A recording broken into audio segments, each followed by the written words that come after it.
Hi and welcome to the channel. Now today's video is about these Wilkens DM4 speakers. Here they are here. I bought another couple of pairs just to kind of give you a comparison in sound, but also a comparison in size, so you can get an idea of how big these are if you didn't know. You know, if you're looking about from, kind of give you an idea of how these other speakers fare up against them sound wise as well as size wise. Now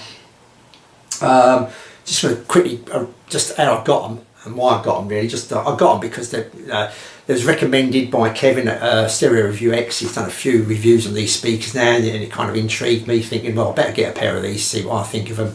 Can't pay too much for them because I'm on a low budget channel. If I can come across one cheap enough, I'll pick up a pair.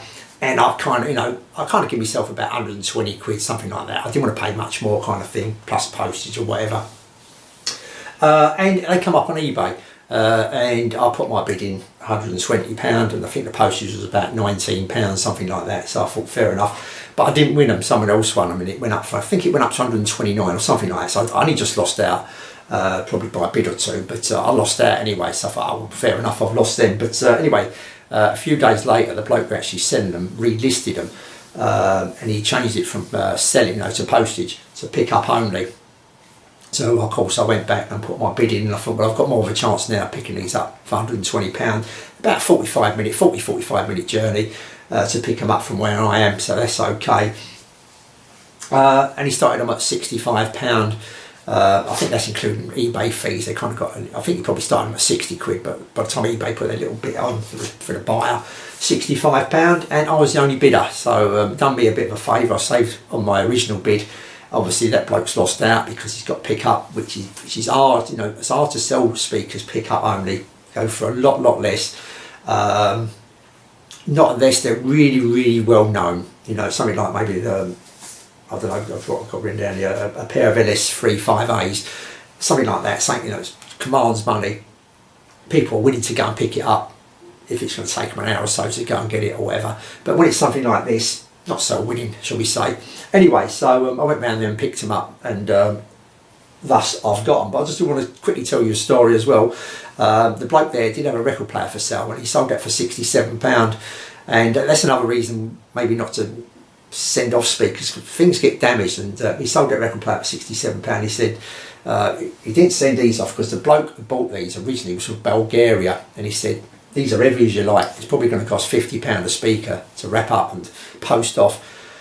And he weren't that happy sending it to Bulgaria anyway, and things can happen when you send stuff abroad. People with the other end, kind of, once they've got your item, they've got you by the cobblers, basically, because they're in command, they've got control. You obviously get nice people who are not going to try and have you over, but once you get people that are going to try and have you over, knowing that it's going to cost you another £50 to get them back. Now they've got a bit of, some people can play on that and to their advantage and say, oh, I've got a chip in it, it's got this in it, will you knock 30 quid off? If you're not going to knock 30 quid off, don't worry, I'll send them back, it's going to cost you 50 quid.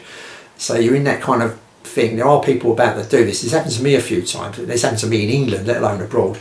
But yes, so just be careful. You may think I've got a good sale there, but you can come a little bit unstuck. So that's why it's good sometimes to sell things, pick up, but you are going to take a little bit of it on the price if you haven't got something that's really sought after.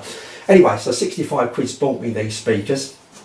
I did I mention, the record deck? I think I talked about the record deck. Anyway, it got down the other end, it was smashed to smithereens. He said he sold it, got smashed to smithereens, so obviously he's had to get it back or left it there. I'm not too sure what he did, didn't ask him, but I felt a bit sorry for him really. Because he sold that and they're smashed to smithereens. He sold these for £129 or whatever, and all of a sudden he's that relist and he's got half the price, kind of thing. So I did feel a little bit sorry for him, but there you go, this happens, kind of thing, doesn't it, I suppose. But anyway, let's give you a comparison. I want to tell you about the price that this would have cost you in 1974, 374, something like that. These would have retailed for £125 back then. And I want to give you a bit of a comparison to what other speakers retailed for. If we go for the Chartwell LS35A, in that year, they also sold for exactly the same money, £125. Yet on eBay now and places like that, them Chartwells are well sought after. The LS35As, they're probably going to be 1,500 quid, I'm guessing a little bit.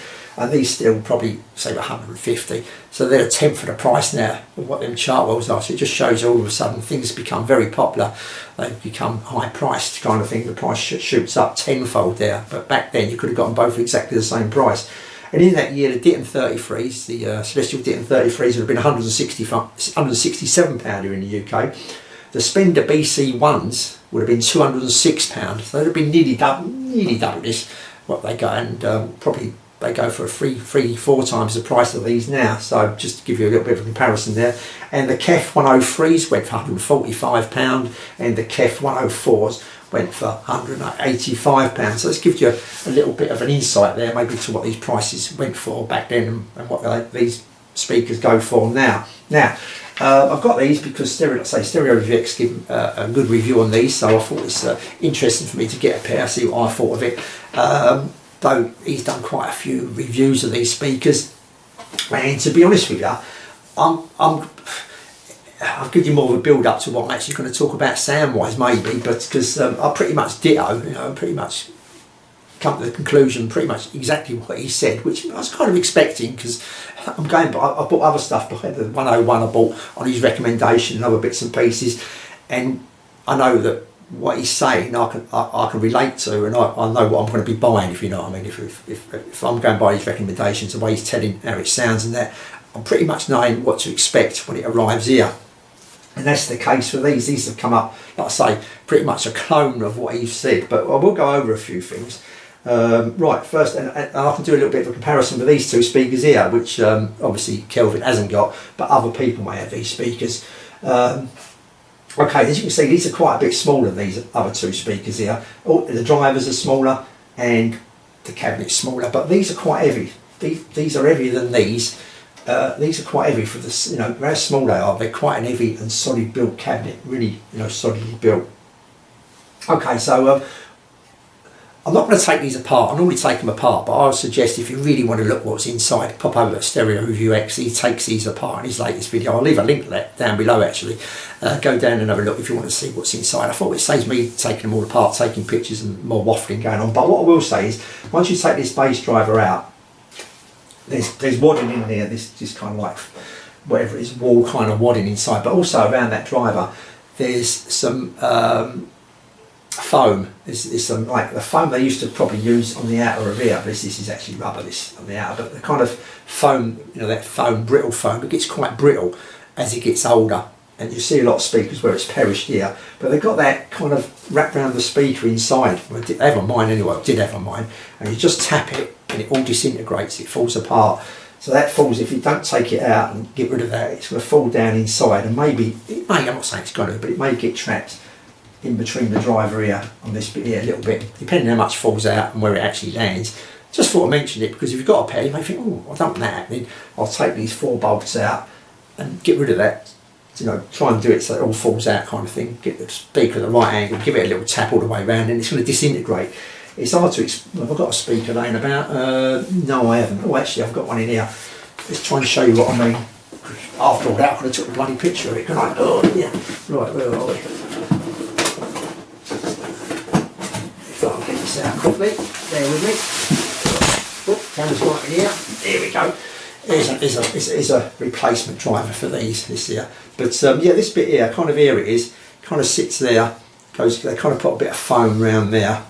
But I did on mine anyway, I'm only going by mine, and you just tap it, it'll disintegrate and obviously fall inside the speaker. So I've got rid of all mine, so I just wanted to mention that there. Let's put that back. Should have took a picture really, would have been a lot easier when I've done it, but I didn't, and it's too late now, it's all gone, it's all disintegrated and I've got rid of it. Okay, so that's it. So let's get on to the sound now of this, and so do a bit of a comparison there. Don't know where to start really. What should I start? I'll listen to a few records like kind of a few Alison Krauss, whatever you ever pronounce that. A few tracks on there, a bit of Phil Collins and stuff like that. That's what I've been listening to when I'm doing my comparisons. A bit of jazz as well, all that kind of stuff. Only got a couple, 3 amplifiers now to try things out on the Sansui 331, Sansui 101 and this Cambridge A60. They're the 3 amplifiers I've got left. And I've pretty much done my review in the end on the Sansui 101. That's what I went with. I found the 331, these have got bass, but they haven't got a big amount of bass. They've got some bass. It's the smallest driver when we compare it to these. But it has got bass. The bass is there. It's just not massive. It's not big. kind of thing, but it is there, and you want an amplifier that gives a bit of grunt to it. I think gets a bit of grunt into that bass to help it out, push that bass forward, kind of thing. And the Sansu 331 hasn't got as much bass, much kick as the 101, so that's the one I went with there. I just thought it sounded a little bit better, not much, not a million times better, but a little bit better with the 101 than it did with the 331. I just lacking that little bit of kick in the bass, but the bass is there.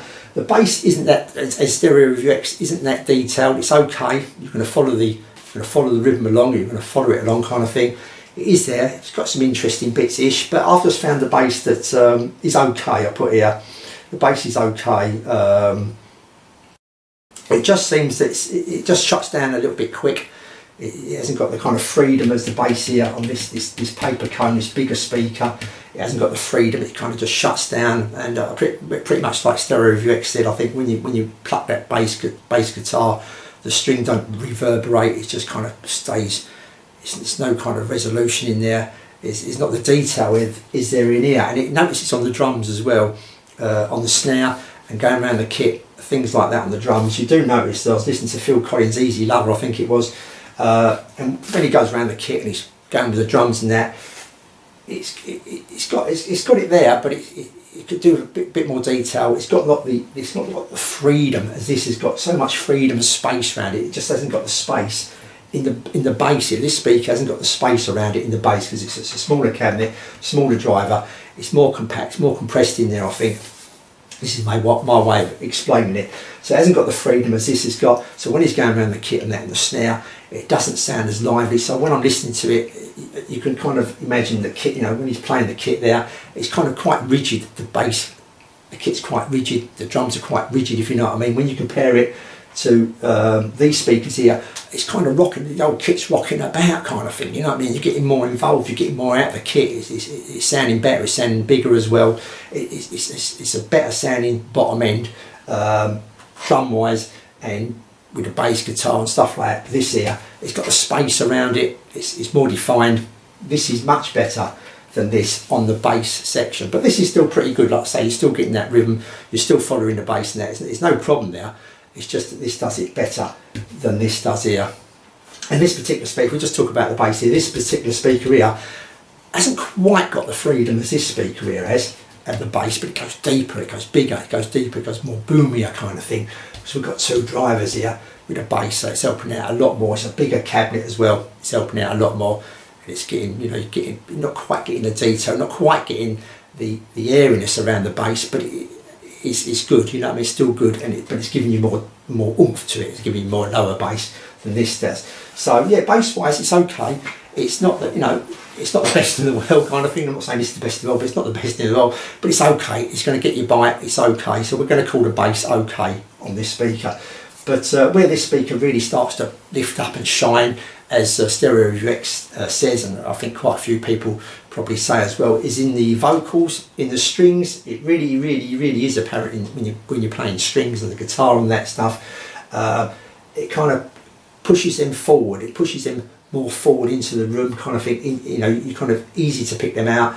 They're just a bit more forward than they are here. Still sound good on here. Still sound very good on here. This still sounds very good with the vocals, the strings, that kind of stuff. Got the airiness to it. That's got the airiness to it as well. But it just does it a little bit better. It just pushes it a little bit more. This is a bit more relaxed. I'm not saying this is like really dynamic and really like that kind of thing. But when we compare one against the other, it's a little bit more relaxed than this. But I suppose this is still does it in a kind of relaxish fashion. But it kind of like emphasises it more. It makes it more apparent, you notice it, well, you don't have to notice it because it's been presented to you, it's kind of delivered to you there, you can't miss it kind of thing. It's just got a little bit more detail in that as well. When he's plucking the strings and that, you can just see them strings a little bit more clearly, shall we say. You can just see that finger plucking, you can see the string vibrate, just a little bit more than this, but this does a pretty good job, don't get me wrong, but it just does it a little bit better. And the same with the vocals. These are just slightly better, the vocals I would say, than it is on here. So this is where it kind of shines, this speaker. I said probably from the mid frequencies going up, and also because we've got this super tweeter here, just getting a little bit more higher frequency, just getting a little bit more detail on the cymbals and that, with this here than we are here. This probably just rolls off just a little bit, not a lot, still a great sounding speaker, but it probably just rolls off a little bit more than what this does. This goes a little bit higher, gives you that just a little bit extra detail, that just little bit extra. I wasn't a great fan of this. This particular, this is I forgot, HF1300, I forgot who makes it now, Celestion in it. This here is an updated version, I think, or bigger magnet, I think, than the one that was in the Celestial Ditton 15s, which, to be honest with you, I didn't like them, you know what I mean? I think they weren't a speaker for me, they was a bit too shouty for me, and I think it was due to this maybe, in that particular speaker, maybe just the way I don't like stuff maybe, and other people do like it, that kind of thing, because the person who come around and bought them speakers loved it. You know, I mean, it is what it is. But to be honest with you, I play when you come out and play them speakers. I thought when people come around to buy stuff and that, I try and get the best out of the speakers, and that's something I haven't talked about yet. Try and get the best out of the speakers.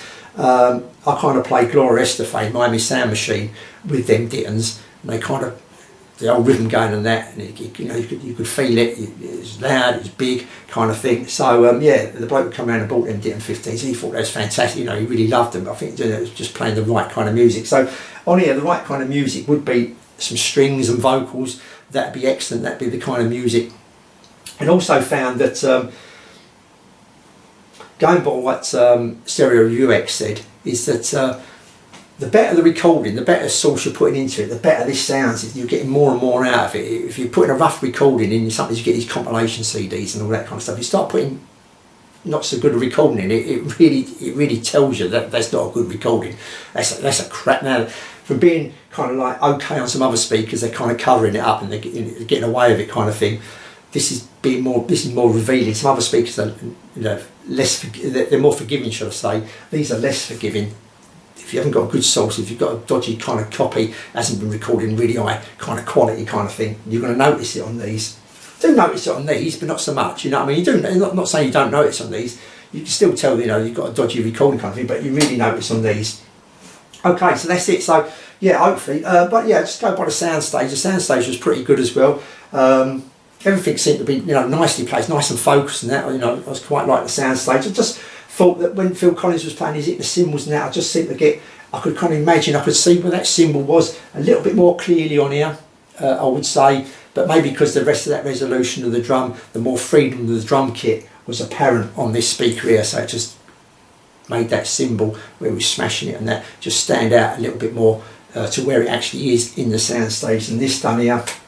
But it's got, you know, a reasonable kind of soundstage.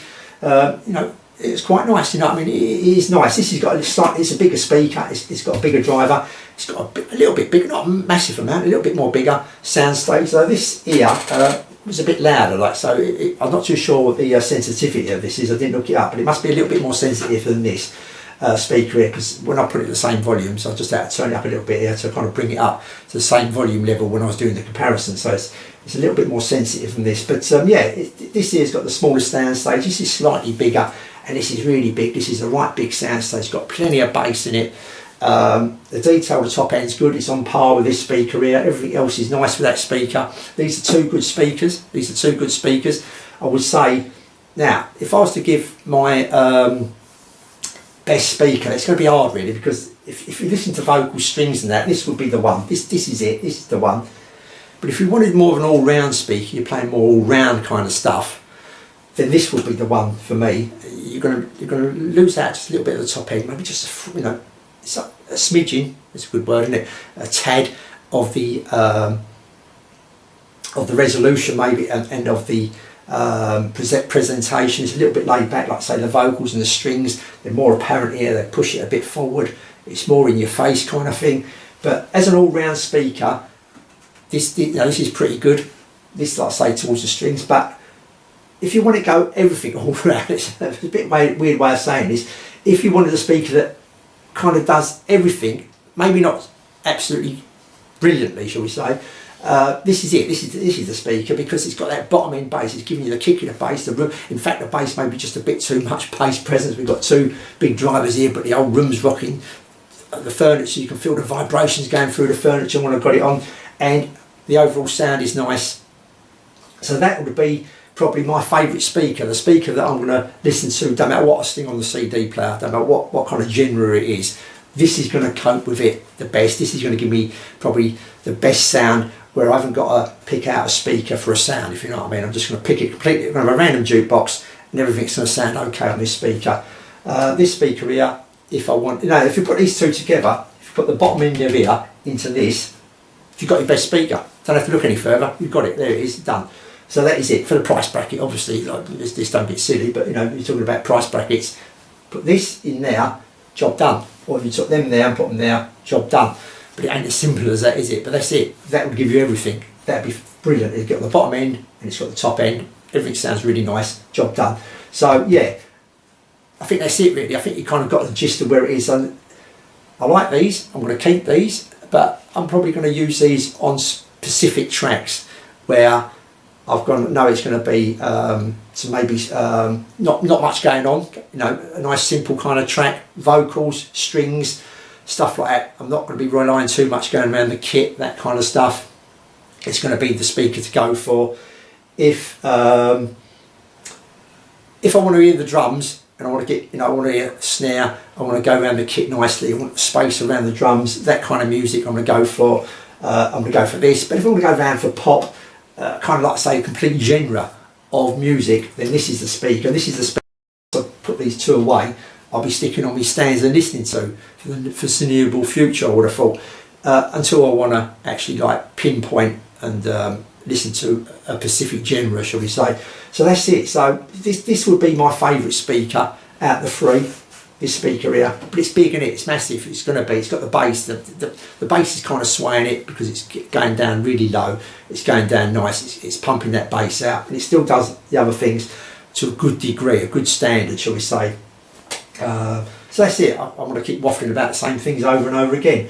Hopefully you kind of got a good idea of where this speaker lies, and these speakers are good.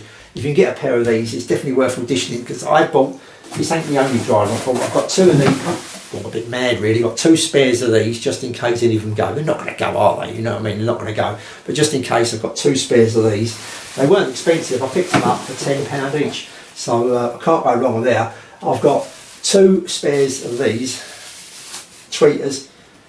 I've got two spares of these as well. I'll pick these up for £7 each. You can't get them for them prices now, but while they're there, I thought, not they're fortunes now, they're a little bit dearer, they're probably 3 times what I'm saying now.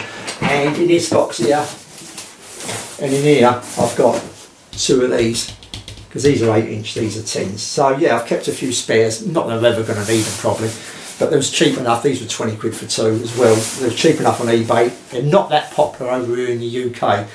This driver, these here, as cheap as you like in the UK. Go to America, they're £40 each, they're about £30 each in America. So it's more over there than it is here, kind of thing. But if you get a chance to get these, I sold my A25s to Kez. He did mention it in another video. He's got the A25s, and I'd rate them very close to this. It's kind of a mixture between that and that, to be honest with you. The A25s, kind of a mixture between the two, I would have said. Okay, so that's it. Gone much longer than I thought I would do. Until the next video, I'll say thanks for watching, and I'll see you all soon.